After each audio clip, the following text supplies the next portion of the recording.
Um, hello.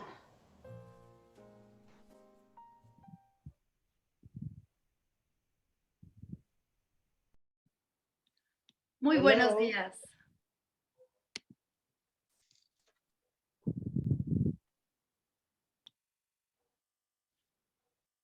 Hello.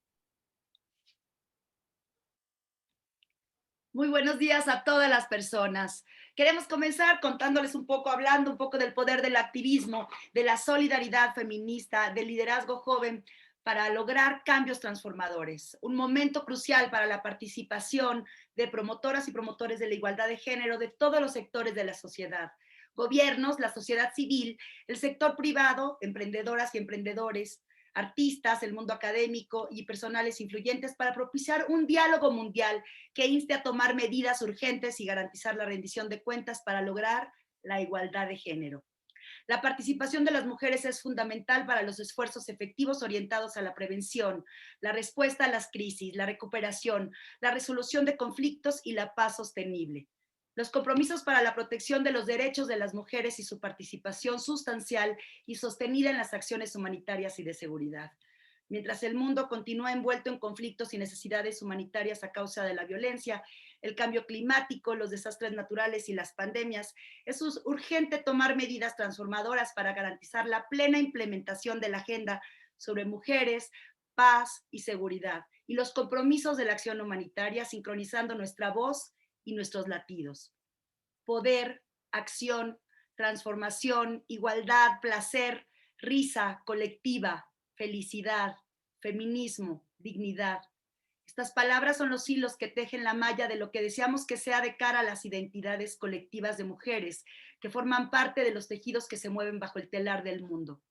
Un inmenso telar del que todas las personas formamos parte y en el que podamos reconocer nuestras raíces y reconocernos entre nosotras, con nuestros gobiernos, nuestras tierras, nuestros cuerpos, nuestras tradiciones y cosmovisiones. Este es el trabajo en adelante, coaliciones de acción y el pacto para las mujeres, la paz, la seguridad y la acción humanitaria. Vamos a verlo.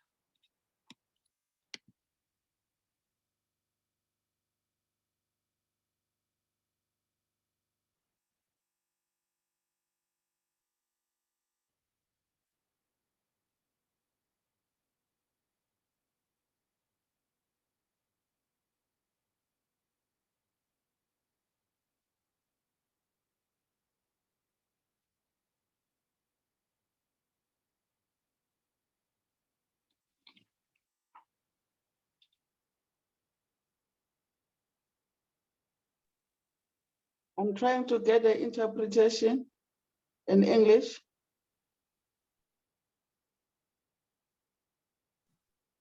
I don't get interpretation either, so I don't know if it's my turn.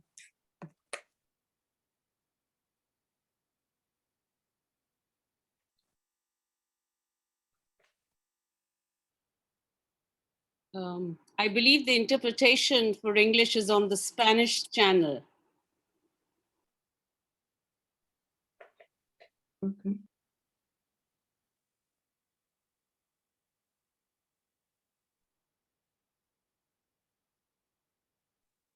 I'm not very sure whether it's my chance as Deputy Minister in South Africa.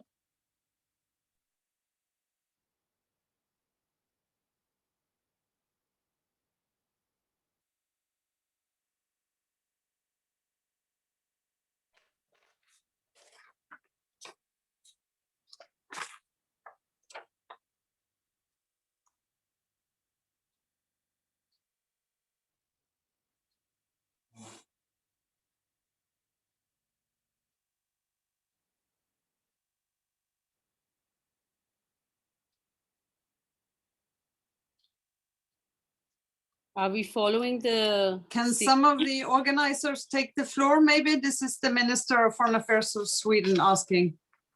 Okay, I'll go ahead since I'm first, I'm sure who is moderating this. My name is Ursula Minaszewski. I'm the Director of Gender and Equity at Global Green Grants Fund in the United States. I want to thank you. It's nice to see you all, and thank you all for including me in these lightning talks. I want to start with a term that an Action Coalition colleague used the other day that was particularly powerful and inspirational to me, which was revolutionary reframing. We don't often hear the term and the concept of revolution and revolutionary anything in the environmental field. I thought to myself, are we brave enough to say that now, to act on that concept? And it turns out we don't have a choice. We know that the status quo isn't working. And so what happens when we disrupt it? What do we have to lose? But more importantly, what do we have to gain? Gender equality is not just a goal, it is the survival of the planet. The realization of the rights of all girls and women, and new economic systems and social systems that include and work for everyone. Now is the time for exploring the revolutionary possibilities and opportunities to build and act on a collective vision of a world in which gender and climate equitable economic and political systems are the norm, not just an abstract concept. Feminist Action Climate Justice Action Coalition is one of those opportunities to be revolutionary in how we collectively develop the action for women's and girls' rights over the next 5 years.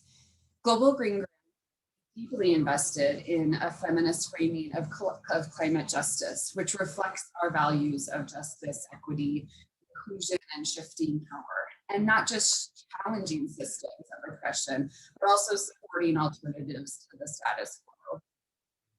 As the largest funder of women's grassroots environmental action internationally, the single funder, we are particularly committed to the coalition action area and the possibilities for shifting historic climate financing strategies as a critical element of realizing a feminist and gender just future.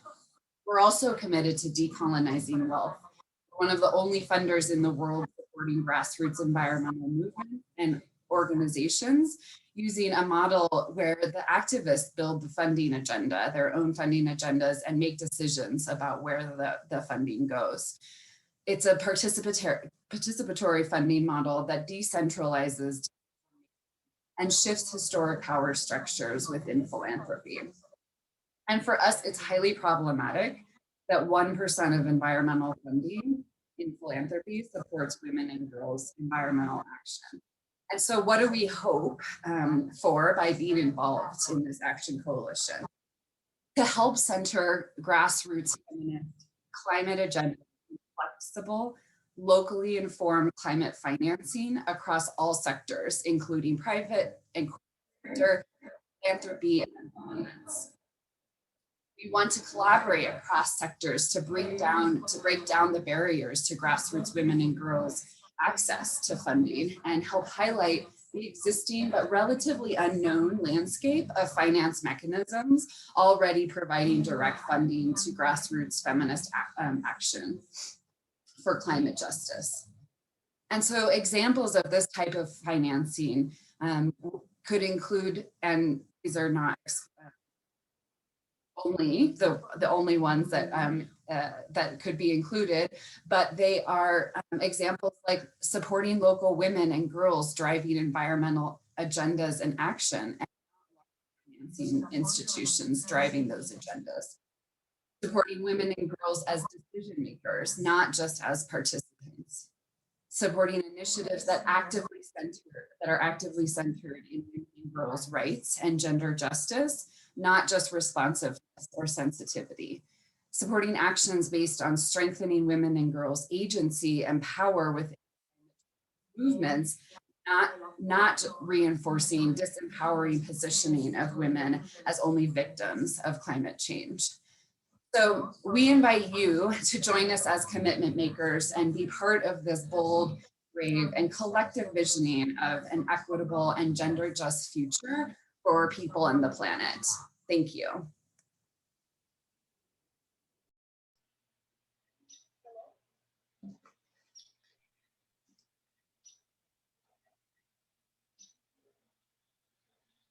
Excellencies, I'd like to thank Ursula and the Ministers local of Foreign Green Affairs of Sweden, Ms. Ann Linde, Excellencies, ladies and gentlemen.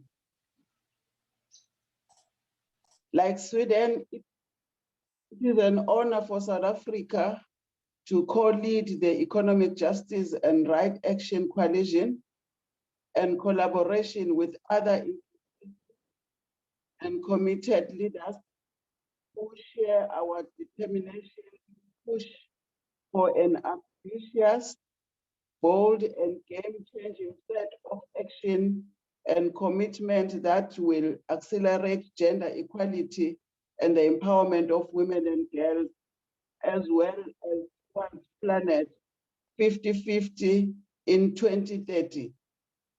Globally, women continue to be disproportionately affected by poverty due to a number of factors that include but not limited to entrenched tradition, unjust economic policies, conflict, climate change, and the outbreak of health pandemics such as COVID-19. This pandemic particularly has brought into play focus to the compound vulnerability effect that women face. Women are at greater risk of either newly entering into poverty or descending further into poverty, not only because of the health effects of the pandemic, but also because the economic impact of the pandemic affects women's economic participation disproportionately.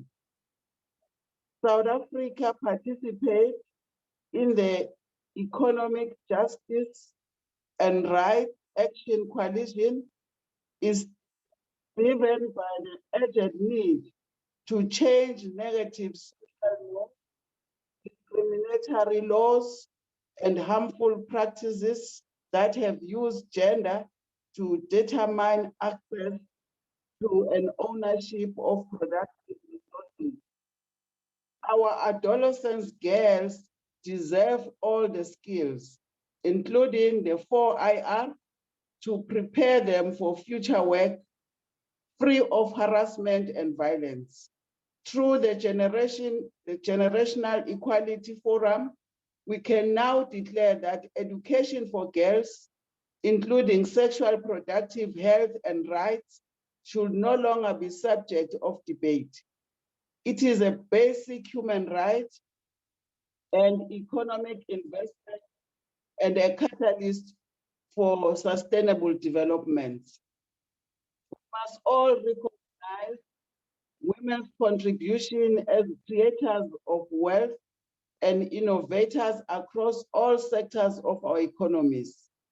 This requires an overhaul of global procurement culture in order to ensure that women-owned enterprise benefit from public and private procurement. Beyond the Mexico Forum, South Africa will continue to call for a clear commitment of 30% procurement earmarked for women-owned enterprise in the public sector. We are fully behind the global acceleration plans and call on all stakeholders to play their part. The time to turn commitment into concrete action is now. Society leverage your advocacy power. Private sector join forces with government and use economic power to bridge gender parity pay gap, take measures to promote effective representation of women, in particular in leadership positions, as well as supporting the financial inclusion of women and girls. I thank you.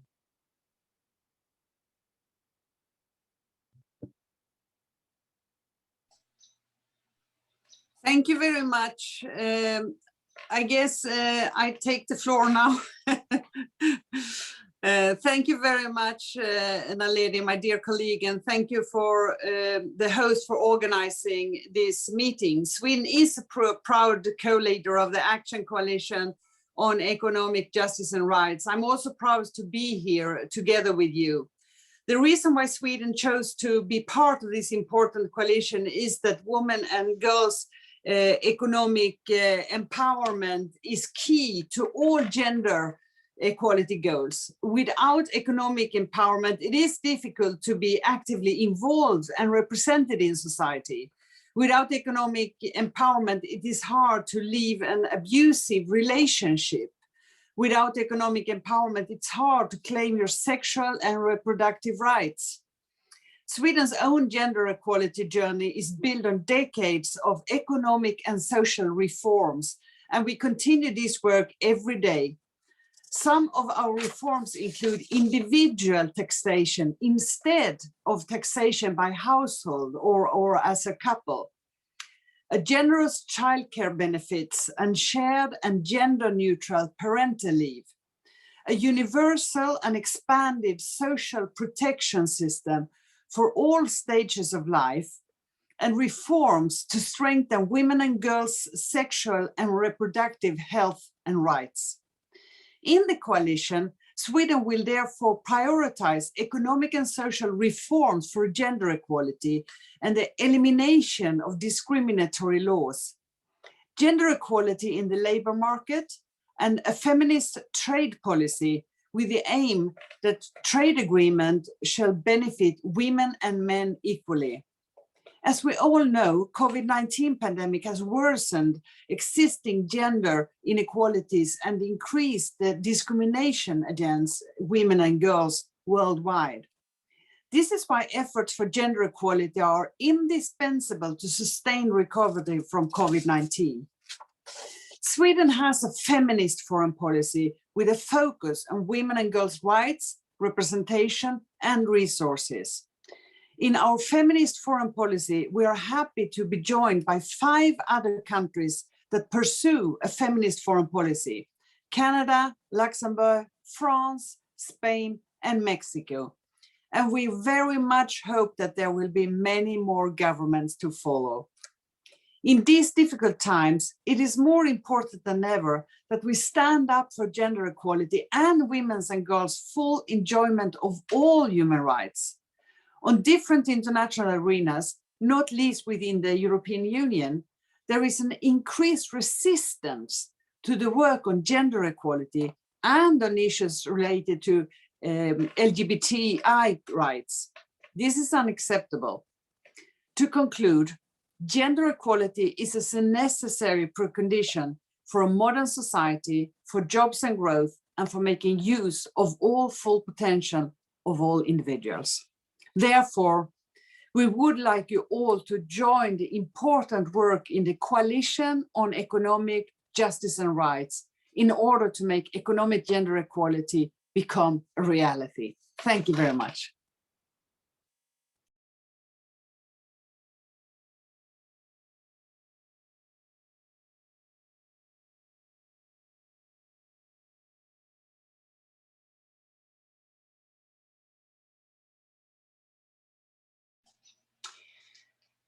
I'd like to thank Minister Lind for your comments on behalf of Sweden and for your energy to the Economic Justice and Rights Action Coalition, alongside the Deputy Minister for South Africa.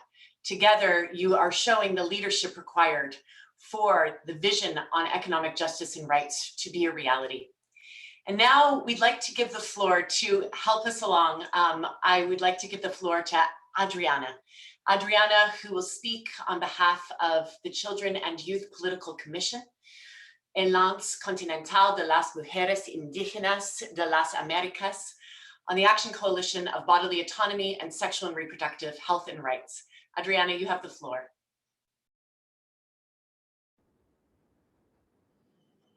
Malop Hatskapkin, Titulacles, Hachkimakingon, Yanikenguay. Incabae. Muy buenos días a todos. Y estoy muy contenta de estar aquí hoy.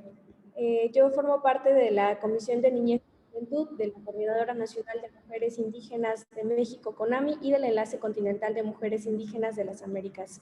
Y quiero empezar diciendo que, bueno, las juventudes indígenas estamos presentes y estamos accionando en pro de la igualdad de género, desde lo local hasta lo global. Y justamente vemos este espacio como la oportunidad de que las tácticas y los compromisos se traduzcan a acciones reales y acordes a nuestros contextos, creando alianzas con otras organizaciones de mujeres indígenas y no indígenas, de tal manera que sigamos tejiendo luchas para exigirle a los estados el pleno reconocimiento y garantía de nuestros derechos, para que también seamos reconocidas como sujetas de derecho y sujetas políticas. La niñez, las adolescencias, juventudes y mujeres indígenas y no indígenas necesitamos decidir sobre nuestros propios cuerpos, y este tema pone en el centro a quienes se nos ha vulnerado históricamente y visibiliza que no podremos acceder a los derechos sexuales y reproductivos si antes no accedemos a servicios básicos de salud de calidad, con pertinencia cultural, con perspectiva de género, enfoque de derechos humanos e interculturalidad. Esta coalición es importante porque también nos brinda un panorama en el que no es suficiente hablar sobre el cuidado de la salud sexual y reproductiva, sino también sobre el ejercicio de los derechos sexuales, donde entra el derecho a decidir, cuyo caso en las mujeres indígenas ha sido criminalizado y no tenemos acceso a la justicia. Necesitamos estar presentes en la data estadística porque hasta ahora hemos sido invisibilizadas. Las mujeres indígenas no estamos presentes en todas estas estadísticas y a través de este espacio continuamos abriendo caminos para que más niñez, adolescencias y juventudes puedan alzar sus propias voces y hablar desde sus realidades y desde sus diversidades. Hablar de la autonomía corporal y los derechos sexuales y reproductivos desde la interculturalidad y la interseccionalidad nos va a permitir compartir información a quienes debe llegar, teniendo siempre presente que los usos y las costumbres de los pueblos y comunidades indígenas no justifican la violencia que se ejerce contra nuestros cuerpos. Y la brecha para que nosotras estemos en estos espacios de creación y de toma de decisiones es aún mayor. Solo pregúntense cuántas niñas, adolescencias, juventudes y mujeres indígenas estamos presentes en este espacio teniendo un rol activo. Nuestros países están viviendo situaciones que violan nuestros derechos, criminalizan a defensoras de la vida y del territorio, asesinan a juventudes, están los matrimonios y las uniones tempranas infantiles y forzadas, así como embarazos infantiles no deseados, la esterilización forzada, cuya causa es la violencia ejercida contra nuestro cuerpo. Y de los feminicidios de mujeres indígenas poco se habla. Ahora, sabemos que las mayoras y nuestras ancestras han tenido que luchar por muchísimos años para llegar a estos espacios. Y ahora la niñez y las juventudes que estamos aquí, estamos agradecidas porque podemos estar presentes alzando la voz y no queremos continuar esperando. Queremos ser escuchadas y tomando decisiones que nos competen. No somos un estandarte político, pero hacemos política. No queremos discursos paternalistas, queremos acciones concretas e inmediatas. Las mujeres indígenas no solo somos un tema, incursionamos en diferentes esferas de la vida y día con día luchamos por una sociedad más justa, porque sabemos que existen otras formas de vida, existen otros mundos. Gracias.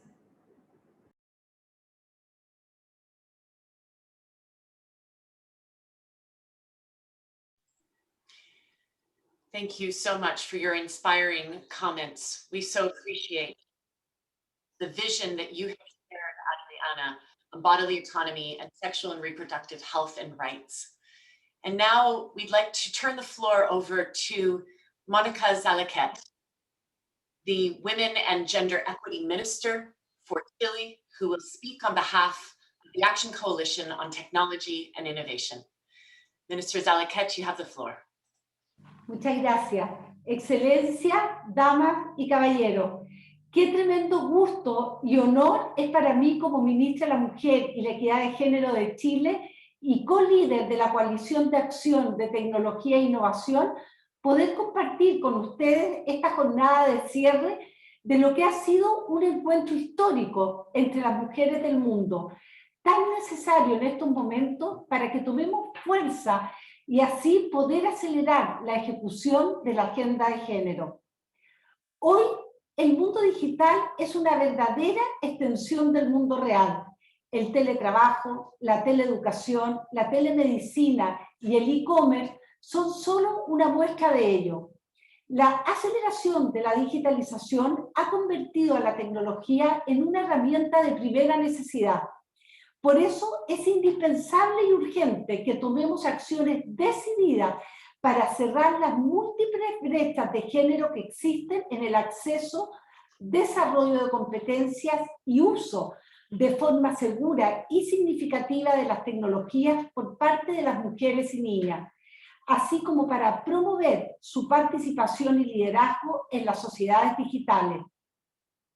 La reconstrucción post-COVID nos entrega una oportunidad única que no podemos dejar pasar. Debemos impulsar la digitalización de las mujeres como un motor esencial de una reactivación económica inclusiva y con mirada de futuro. Entregar a las mujeres igualdad de oportunidades para desarrollarse y prosperar en las economías digitales es un acelerador del desarrollo. Ayuda a reducir la brecha salarial de género, garantiza una fuerza de trabajo diversa y talentosa y fomenta un crecimiento sostenible. Para Chile, la plena inclusión de las mujeres y niñas en la revolución digital es una prioridad central de nuestra estrategia de recuperación y de nuestra política exterior. Como líderes de esta coalición de acción y como presidentes de la Conferencia Regional sobre la Mujer de América Latina y el Caribe, estamos encabezando los esfuerzos de cooperación regional para abordar el desafío de reducir la brecha digital de género.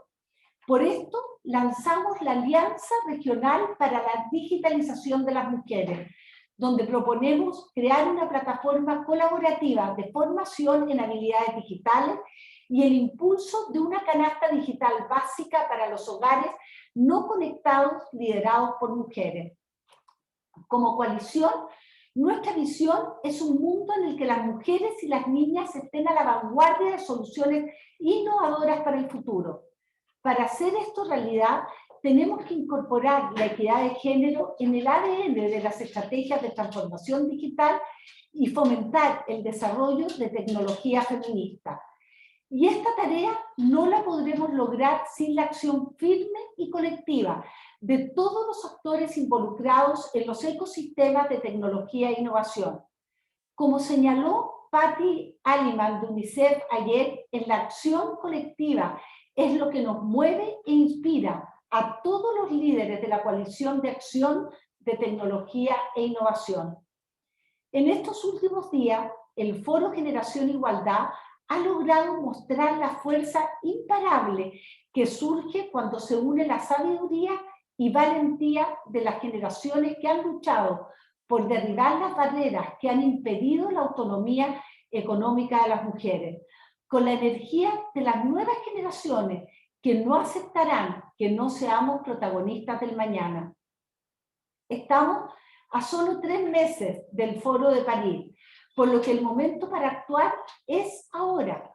Por eso hacemos este llamado enérgico a que todos y todas se sumen a nuestra coalición a través de compromisos colectivos, audaces y transformadores, para que juntos logremos el desafío de que las mujeres y niñas seamos co-creadoras en igualdad de condiciones de un futuro inclusivo, equitativo, donde nada esté fuera de nuestro alcance y nuestro lugar esté donde cada una de nosotras sueñe estar.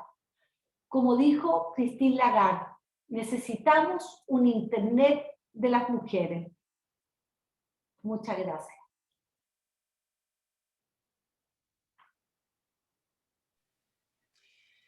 Thank you so much, Honorable Minister, for reminding of the collective action that needs to move and inspire us all as leaders of the action coalitions and all of us as future commitment makers of bold and transformative commitments. I'd now like to give the floor to Sunita Dar, Sunita joins us as a leader on behalf of the Action Coalition on Gender-Based Violence and is a senior advisor for the Global Coalition for Inclusive and Safe Spaces and Cities for Women and Girls. Over to you, Sunita. Thank you. I represent the Global Coalition on Safer Cities for Women and Girls and the Action Coalition on Gender-Based Violence. I recall words from a woman worker living on the margins of society that are deeply etched in my heart. It talks about her dreams. I have been carrying my coffin on my head. What dreams can I have? This was 1987. And at the inauguration of the Generation Equality Forum in Mexico, Alvira, a young feminist leader representing the Youth Forum, said, "Girls should hold dreams, not coffins." This is 2021. It is my hope that we should all see Alvira's dream come true. I have also learned from Maya Angelou that none of us can be free until everybody is free. And it is to this dream that we shall all walk collectively together. The COVID-19 pandemic has not only underscored the nature of gender inequalities within and across countries, it has also highlighted the interconnected and interdependent nature of our lives and brought home to us the invisible, unrecognized pandemic of gender-based violence and intimate partner violence. And it has shown us the light to move forward. Why should millions of women and girls in all their diversity from historically excluded communities in conflict and humanitarian crisis continue to experience gender-based violence and femicide? Because of who they are, their intersectional identities and social locations? This power structure we must change. The recent WHO study bears testimony to what we have known. 1 in 3 women experience violence across their lifetime, particularly intimate partner violence and sexual violence, and that this violence starts early. This violence is preventable. The twin pandemics have also witnessed the phenomenal expertise of women's collectives globally, locally, in responding to the continuum of violence across gender binaries, geographies, ableisms, advocating for economic recovery and social policies, mindset changes, and dismantling the patriarchal, racial, and caste-based discrimination. Alongside, we have also seen backlash on women human rights defenders, essential workers, feminist activists, as they continue demanding gender justice for the most marginalized. 25 years since Beijing, too long a wait. We cannot wait anymore for effective implementation of all our national and global commitments. From Beijing Plus 25 to SDGs, to Women, Peace and Security, and to the ratification of the ILO C-190. I have learned that committed leadership that believes in personal is the political and walks the talks is the key to such change. And what are the dreams that we as a global coalition have? 1, to address the systemic nature of violence in this sphere. I know that no longer women want to live in ghost cities or confined spaces. No more self-censorship, no modifying their ways of dressing. Autonomy and bodily integrity is a non-negotiable right. Streets, public spaces, workspaces, homes need to be safe from everyday microaggressions, sexual assaults, misogyny, and sexism. Governments have to set up coordinated multi-sector planning and an eco-response system with adequate funds, building synergies across all sectors. That investing in prevention is key. Messaging to transform harmful practices and masculinities and build cultures of peace. Building the evidence and collecting disaggregated data across intersectional axes helps plan nuanced and gender-sensitive interventions on what works and can be scaled up. The data comes from all women's lived experiences, and therefore they must be part of that data collection and analysis. The criminal justice system needs repair. Survivors' access to rights, justice, reparation must be guaranteed. A special focus on certainty of convictions is imperative, as it will stem the high tolerance for impunity that exists. Witnesses and women's organizations accompanying victim survivors are calling for protections as they face criminal intimidation for speaking out. Constructive partnerships will make a difference. Governments, international agencies, and private sector need to respect and leverage the expertise of grassroots women, trans women, indigenous women, and women workers on the ground beyond the gender binaries, and scale up feminist models and Binarios de género. methodologies. They need to be at the policy table, co-designing and engaging in gender-responsive governance. This needs dedicated, increased financing.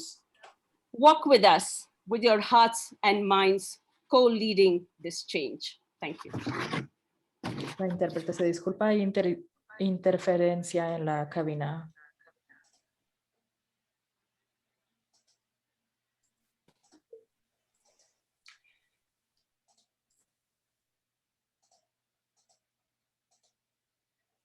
Thank you, Sunita Dar, for these inspiring comments and for the leadership in which you and the entire Global Coalition for Inclusive and Safe Spaces in Cities for Women and Girls represents on the Gender-Based Violence Action Coalition. And now we'd like to hear from a representative from the Feminist Movements in Leadership Action Coalition, Robert Trifus, who is the Executive Vice President of Brand and Customer Engagement at Gucci. Over to you, Robert.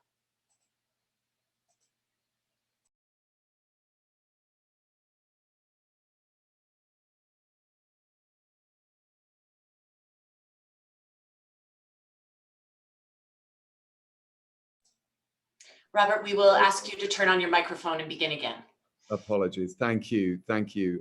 Good afternoon, good day, and thank you, esteemed colleagues, for the honor of speaking today on behalf of the Action Coalition on Feminist Movements and Leadership. Thank you to UN Women and to our co-hosts, Mexico and France, as well as our fellow Action Coalition leads. My name is Robert Trifus, and I am the Executive Vice President at Gucci, and I'm joining you virtually today from Milan, Italy.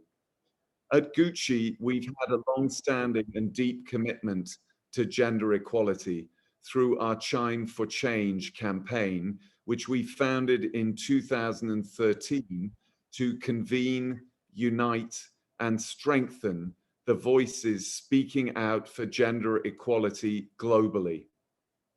We focus on using the power of our brand from our digital platforms that connect us directly to our customers, to our nearly 20,000 employees around the world who join us as advocates, to our media relationships, our corporate giving, and more in support of driving progress towards a gender equal future.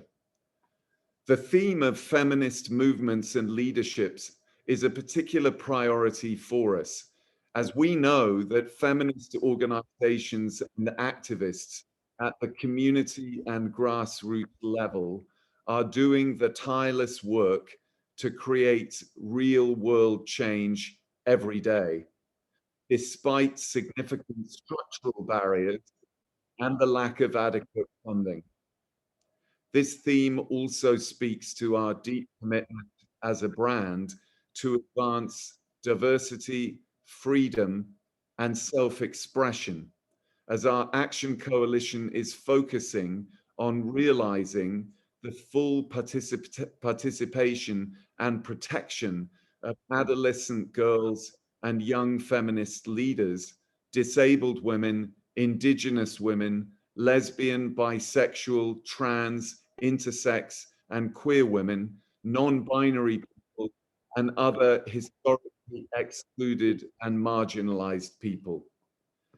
As a corporate partner, we recognize the responsibility that we have and also the incredible opportunity to drive change. Consumers more than ever are looking for companies and brands to take a stand on the intersectional social issues of our time and to take the lead on building a just and equitable world. Our goal is to fuel collaboration and innovation within the private sector in order to increase funding and support for diverse feminist activists, organizations, and movements, in order to advance and increase the meaningful participation, leadership, and decision-making power of women and girls in all aspects of public life, and to strengthen youth-led and youth-serving feminist movements and organizations. For any of these ambitious aims to become a reality, we must prioritize and invest in the intersectional data we need to measure our progress and to hold ourselves accountable and inform our future actions. As part of the work within our Action Coalition, we've been challenged and inspired by our young leader colleagues and Young Feminist Manifesto, calling for bold and transformative change. At Gucci, one of our sources of inspiration is a quote from our creative director, Alessandro Michele, who said the following: "We all have the power to use our voices to stand up for what we believe in. The fearlessness of this generation to express themselves gives me the hope that a future of freedom and equality is possible."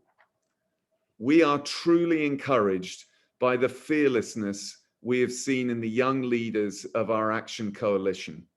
These young leaders have provoked us at Gucci to rethink how we can be part of transforming power dynamics and co-creating solutions to reduce the barriers that prevent funding from reaching adolescent girls and youth.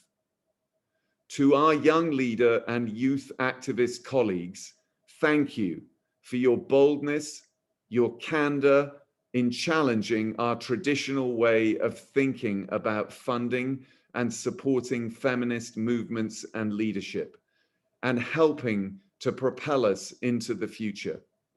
We look forward to continuing on this journey with you most immediately as we press forward to Paris and beyond. Thank you again, and we look forward to realizing a gender equal future together through generation equality.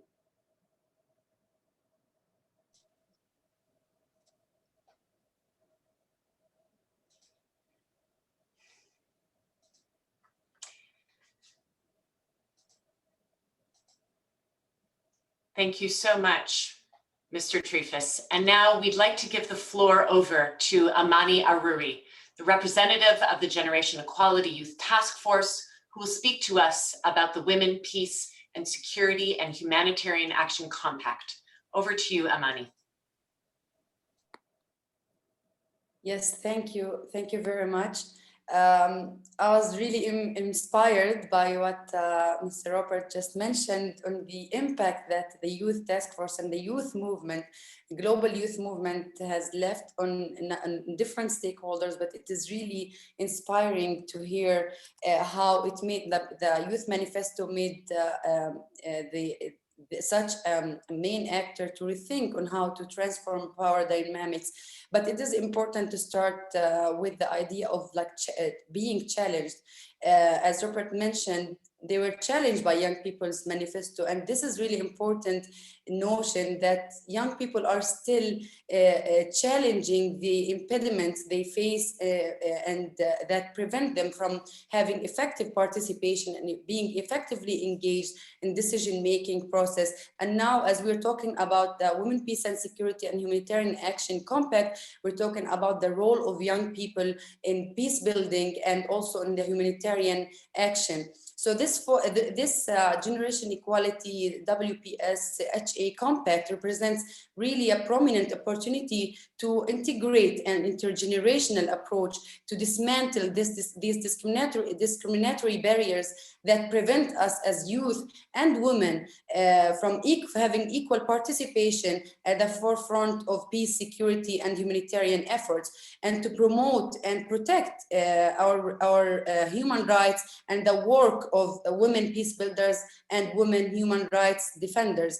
And it was obvious in the working groups that were elaborated afterwards that gave us all as multi-stakeholders to think together and work together, not only to address the current issues regarding the most affected groups of crisis, of conflict, and also the COVID crisis, but also to think about the future, to discuss ways forward, how we can tackle all of these issues together, how we can mitigate the risks that youth and women are facing in different contexts. So now the compact presents a critical opportunity to strengthen the inclusion of young women peace builders and young women affected by crisis in peace, security, and humanitarian processes and efforts, including in the context of implementation of the Youth, Peace, and Security Agenda. It works in an inclusive, participatory, and intersectional approach to support systematic engagement and partnership with youth and women and different groups as well in all phases of peace building and humanitarian action, especially decision-making and budget allocations. It is a space for strengthening different marginalized groups, including women and young people's capacities to be effective peace builders and actors and humanitarian actors, and to support local, national, and global youth-led initiatives and organizations in humanitarian response. This includes young refugees and internally displaced persons living in informal urban regions. So we are talking about an intersectional approach to ensure that no one is left behind. The compact, since its inception, it has been working to increase resources to address the needs and priorities of most affected groups by conflicts and humanitarian crisis, and to use the new gender and age markers for better tracking and reporting. And here, from where I stand today, I urge all actors from their constituencies to be part of this global movement, this global work that would leave an impact not on only specific groups, but will also leave an impact, great impact on all of us as those who are taking the responsibility to initiate the change and to transform the power dynamics. And thank you. Just to leave with one message, since we were represented in this compact, we felt that for the first time we're not just being heard, but we are being well represented and co-leading this process, this global process. So it is really a lesson to build on, an experience also to build on, and to learn from in different contexts and different interventions, especially the global one. Thank you. Thank you so much, Imani, for capturing the spirit as well as the vision of the Women, Peace, Security, and Humanitarian Action Compact so clearly and so well. I'd like to thank sincerely each of the speakers who provided a perspective on behalf of the Action Coalitions, as well as the Women, Peace, and Security Compact. Each of you have synthesized as well as inspired us to understand and to see the envisaged change in the concrete vision that is and has been developed across each of the Action Coalitions alongside the Women, Peace, and Security Compact. To each of you, to Sunita Dar from the Gender-Based Violence Action Coalition, to Minister Lind, as well as the Minister from South Africa for the Economic Justice and Rights Action Coalition, to Adriana from the Children and Youth Political Commission for Bodily Autonomy and Sexual and Reproductive Health and Rights, to Ursula Minisowski, the Director of Gender Equality from the Global Green Grants Fund, who spoke to us on behalf of the Feminist Action for Climate Justice, to Monica Zaliket, the Women and Gender Equity Minister from Chile, who spoke to us on behalf of the Technology and Innovation Action Coalition, to Robert Trefus, who spoke to us from the private sector on behalf of Gucci and the Feminist Movements and Leadership Action Coalition, and to you, Amani Aruri, the representative of the Generation Equality Youth Task Force on behalf of the Women, Peace and Security and Humanitarian Action Coalition. Thank you to you all. Thank you because you have collectively captured the essence of Generation Equality's transformative vision. And here, after 3 inspiring days at the Mexico City Forum, there is a clear and steady drumbeat of your messages coming through. And that is that a transformative approach rooted in feminist leadership, in movement building, in intersectionality, and in concrete action are indeed the critical ingredients for sustainable change. The Mexico City Forum over these 3 days represents a turning point in our journey on the Generation Equality Action Coalitions and the Compact on Women, Peace and Security and Humanitarian Action. And indeed, as many of you have highlighted, the forum is happening at a crucial moment for gender equality. 26 years after the Beijing Declaration and Platform, we are seeing millions of girls and women across the world, as you have all just highlighted, with their rights reduced, threatened, or questioned. And so I would like to echo what all these leaders have so clearly expressed to us this morning, that women and girls' rights to a life free of violence, to economic justice, to bodily autonomy, to equal access to technology, to leading a just transition to a green economy, to be at the peacemaking table, to equal decision-making power, and to lead movements across it all are becoming jeopardized now in this COVID-19 world. And so hence the action coalitions and the compact are needed now more than ever before. And as I was listening to all of you speakers, I recognized that our deep and collective experience, alongside the new realities of COVID-19, have made it clear that isolated, disconnected action will not be a sufficient or sustainable strategy that the world so deeply needs. As each of you spoke, it was apparent how critical and connected the visions are. And so the action coalitions and the Global Compact have been intentionally co-designed as a unique, innovative, multi-stakeholder platform wherein we work together through a common resolve to catalyze envisaged collective action, to spark this global as well as local conversation, to drive much needed investment and to really deliver concrete results that will cohesively achieve the transformative vision that each of you have laid out. Yesterday at the Mexico Forum, the Action Coalitions alongside the Compact launched a first draft of the acceleration plan for gender equality. This is a bold and transformative vision, a bold blueprint that defines for the Action Coalitions 24 concrete game-changing actions that stand poised to rebuild from COVID-19 differently, to realize a more equal, inclusive, and sustainable world. And the development of this roadmap will and has and will continue to be an intentional effort of dynamic co-creation across all of us, governments, women's, feminist, and youth-led organizations, international organizations, the private sector, philanthropy, and more. This acceleration plan comprises a synergistic and holistic vision that works only when we invest into it and implement it coherently. And so this must be an integrated approach. One action coalition blueprint cannot work without the other. And therefore, this integrative vision for transformative change is comprised into a cohesive and concrete acceleration plan for gender equality. As Sunita Dar highlighted in her comments, women's lives are not experienced in silos. And so the action coalitions and the Women, Peace and Security Humanitarian Action Compact must likewise reflect the dynamic, intersectional, interconnected, and interdependent realities of women and girls' lives.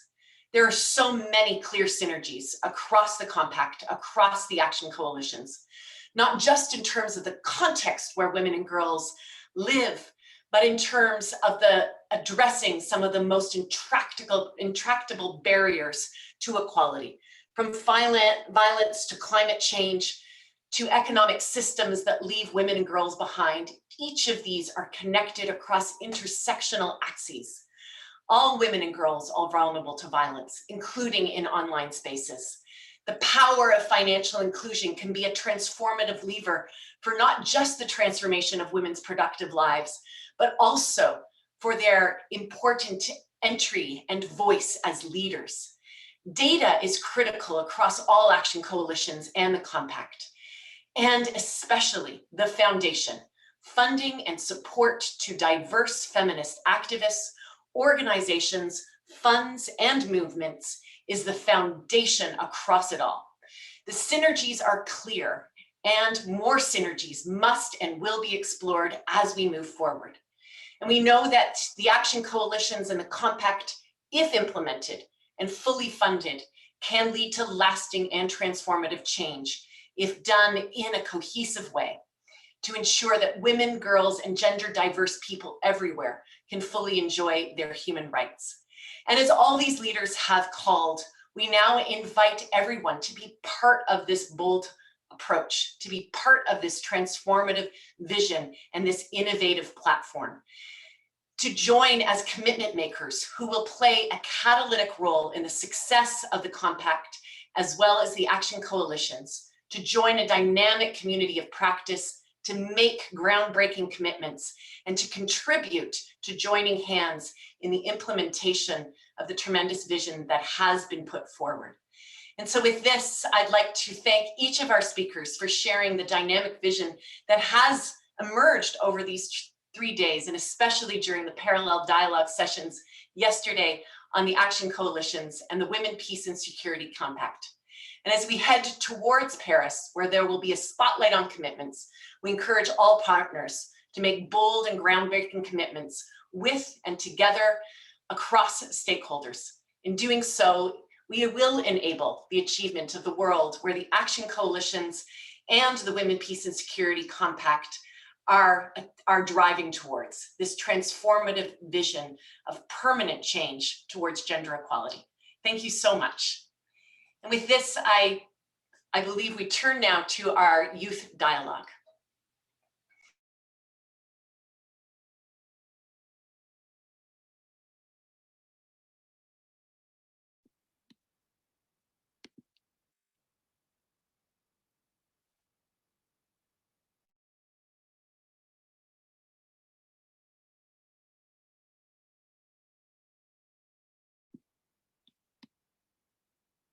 Bien. Continuamos.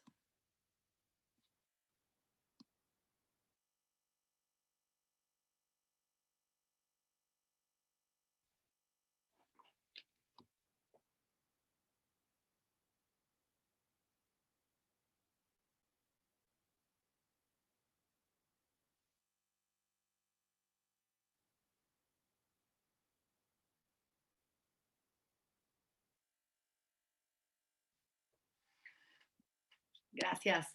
Gracias, Sara. El patriarcado no nos enseña a usar nuestro poder.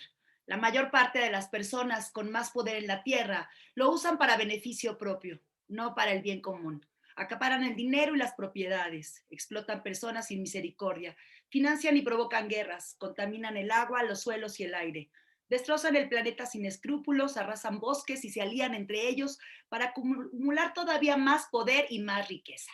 Pero también hay personas que utilizan su poder para que otras personas puedan vivir mejor.